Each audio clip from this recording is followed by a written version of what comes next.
Okay, cool. Well, thank you guys. That sounded great. Thank you. And kudos to you guys for finding shit in this room that I didn't even know we had. So, We're scroungers. yeah. So, I mean, I know you're on the road. You've been on the road for a little bit. Probably take some time off for the holidays, and then you're back out on the road again. So, I guess my question to you, I mean, this is what, your fifth album? Fourth album. See, I'm looking ahead. Good. You'll eventually get to the fifth. You're very optimistic. So that's technically correct. Yeah. Are you noticing anything different like this time out? You know, like compared to the previous albums. Different songs. Well, I would hope so. No, but I mean, like the fans. Are you noticing more? I don't know if they're singing their your songs more or whatever. I think we've always been fortunate in having like just slow growth. Yeah. Like everything's just always gotten incrementally better. So this tour feels like the easiest tour we've ever done because people do know the material, and we can see as the album ages a little bit. It's been out like 5 or 6 weeks now. Like more familiarity with the new songs. I think that we all are happy about that. Yeah, it's definitely neat to see people sing along to the new stuff for sure.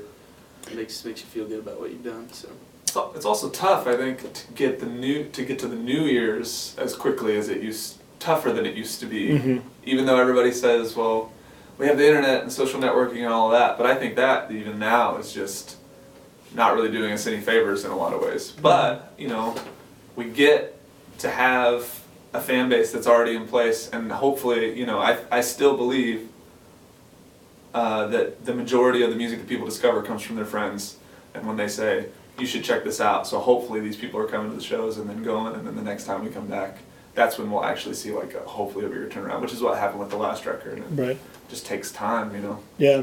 I mean, how big are you guys? I mean, I guess you have to be with social media and everything. It's kind of like a prerequisite now if you're going How to... big are we? Yeah, like, I mean, how involved are you? I saw your bus. I saw it's double parked somewhere. Hopefully you're not towed. Otherwise you guys are stuck here for like ever. Zombie apocalypse, you're in this room, all right? No, but like, I mean, you have to, I would think, engage with fans and everything Absolutely. online. Yeah. Definitely.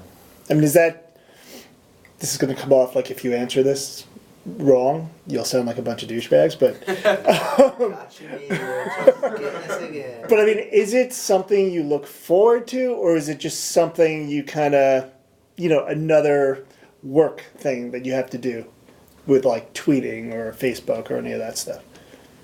I think we look forward to it. It is a way to really interact with fans in a way that wasn't there, 10 or 15 years ago. Not that we were touring 10 or 15 years ago, but I think that it's an extra level or extra layer, and it's neat to be able to connect in that way. There is a bit of phoniness about it, There's something fake there, but it's also real in the sense that they can have a bit more contact than they could in the past. Yeah, I mean, away from a show or away from a concert. It's the most accessibility at this point where we're at.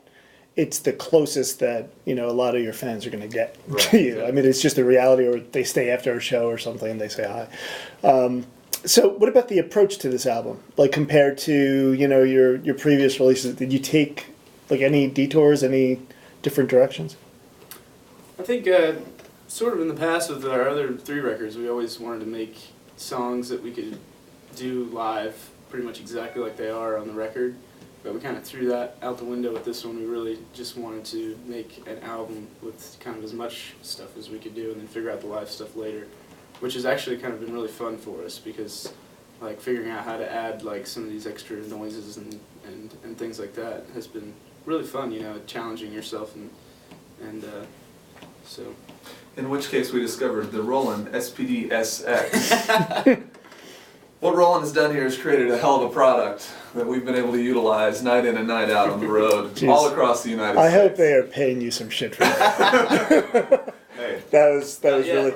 I want to find as many logos as we can for this interview. Like, I'm just looking now, and it's like, wow.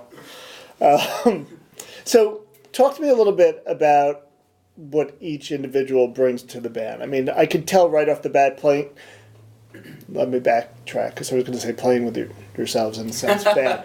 But like I can tell each one of you brings something different to the table, as opposed to, you know, some other bands. I'm sure that there's, you know, some members who maybe coast through.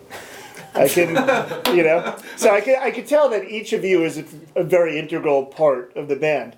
Now here's where the feud begins, and you can tell me someone doesn't do anything. So go for it.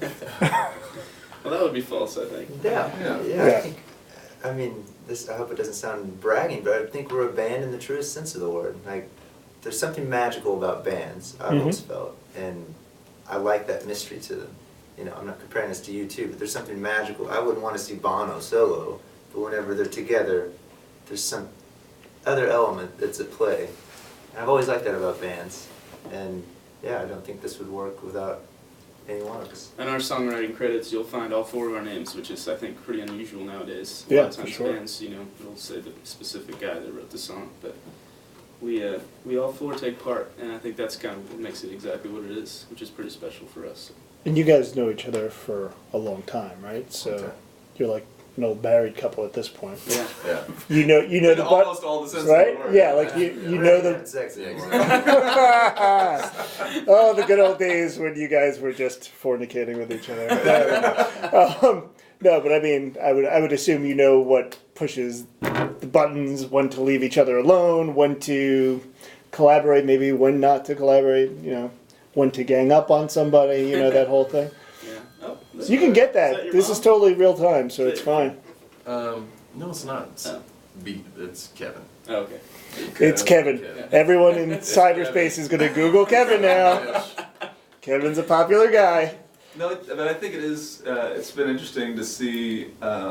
We kind of laugh about the fact that when we get on the road, the beginning is, you know, we're all catching up. So the first couple days we're like really chatty, and then it just almost goes silent in the van. So It's funny to you know, because when you're traveling in a van, of course you have like this much space, and, Yeah. and everyone kind of learns to get comfortable in that much space as the tour goes on. Somehow, I have no idea how. Because right now we're traveling with 7. which may be the best or worst idea ever. I don't know. How many bathroom Actually, breaks do you guys have to make? A lot? We piss in bottles a lot. Yeah, I would think so. I don't, but Well, I have the bladder of a pea. And you shouldn't hold it in because you'll have trouble later. yeah, that's true. I don't know. Trying to find like a urologist to sponsor this series apparently. So, well, cool guys. Well, good luck. You know, the album sounds great. You sounded awesome in here. Thank you. So refreshing to hear a band that sounds like no one else. So thanks for coming. Thank you. Appreciate it. Yeah. Awesome.